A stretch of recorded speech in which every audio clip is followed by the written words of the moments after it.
Hey gang, welcome to another edition of Doc's Dumpster, where it's a review of the movie The Jerky Boys the Movie, or Jerky Boys the Movie, or The Jerky Boys Movie. I'm not really sure. I saw it originally as Jerky Boys the Movie, so yeah. Well, you could probably imagine what this one's all about. It's about the Jerky Boys, who, well, if you don't know much about them, they like to make prank phone calls under different voices to unsuspecting people, and they've made a lot of albums like this. And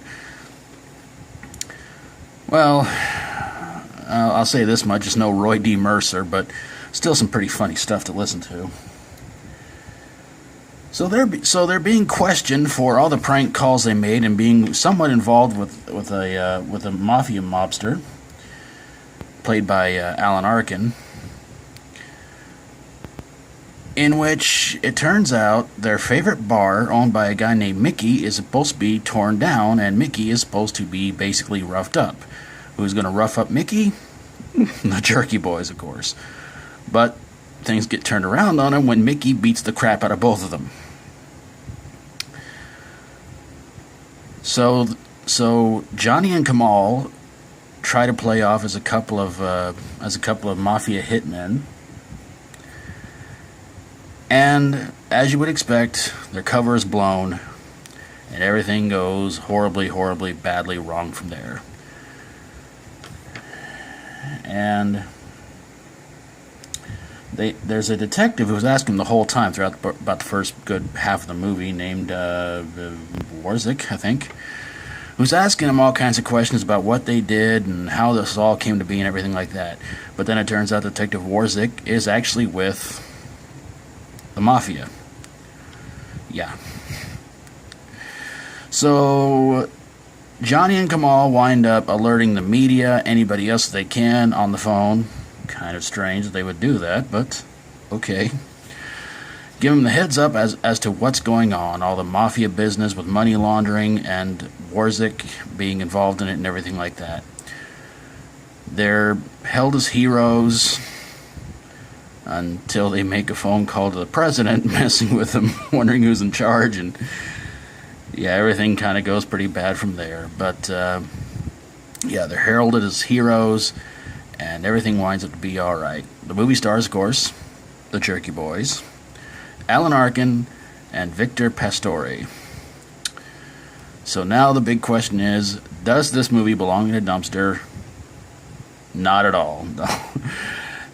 This was a movie that was put on Siskel and Ebert's worst movies of the year. I want to say 96, 97, something like that.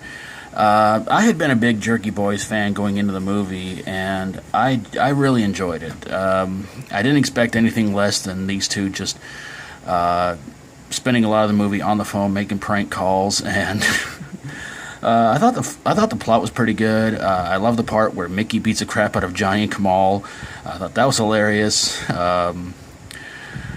There's some pretty crazy humor in this movie, and it's definitely. I'm not sure if I would say top 10 favorite comedies of all time, but it is definitely in that list. I enjoyed it immensely. I really, really liked it, and I pretty much knew what to expect going into the movie. I knew there was going to be a lot of harsh language. The only thing I couldn't really take too seriously was Alan Arkin as a mafia boss. He seems like too nice of a guy to even do something like that. And I can't look at the guy and just go, like, yeah, mafia boss, threatening dude. No, he seems too down to earth, too kind-hearted to play a bad guy in a movie. But he did pretty well in the movie too, and and the ending where they get their friend that Johnny's mom is always bragging about, who has a job and is a success and everything like that, and has his house torn down. I applauded. I couldn't help myself. I just applauded. I said, beautiful, poetic justice.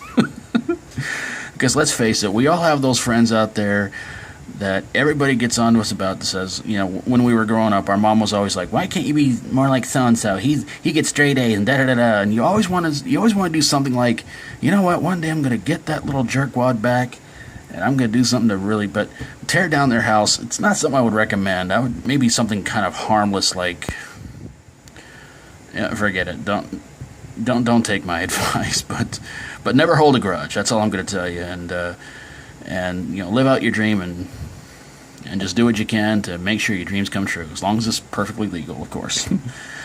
But there you guys have it. I'm rambling on, I'm sorry. But there you guys have it, a review of Jerky Boys, the movie. And if you like my videos, feel free to subscribe. And feel free to comment down below about what you thought of this movie. Did you like it? Did you hate it? Are you a fan of the Jerky Boys? Love to hear from you guys. And if you got a movie that you think deserves to be put into a dumpster next to a ringing phone while you slam the lid shut and torture it that way, send it my way and I'll get on it ASAP. Thank you guys so very, very much for watching. And until next time, as always, stay strong and rock on.